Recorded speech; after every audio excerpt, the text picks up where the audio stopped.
سلام.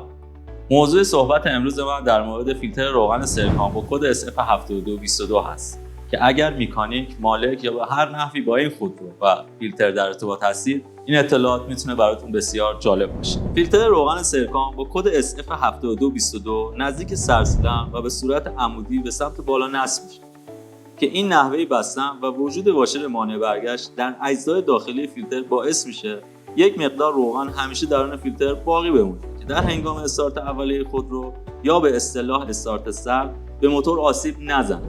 اما کار نکردن ماشین برای حدود 8 ساعت به بعد ممکنه باعث تخلیه روغن داخل فیلتر از سمت واشر مانع برگشت بشه.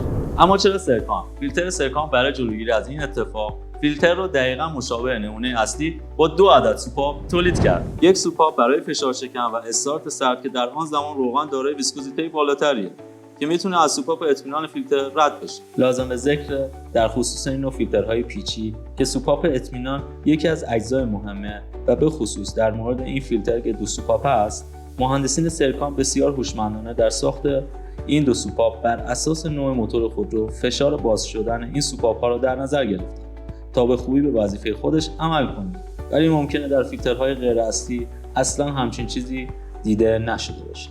حالا وظیفه سوپاپ دوم اینه که مقدار کمی از روغن فیلتراسیون شده رو نگه داره تا زمان استارت سرد موتور سریعا دارای روغن باشه، یعنی به 2 طریق رسیدن روغن در هنگام استارت سرد به موتور اطمینان حاصل بشه و موتور خشک کار نکنه.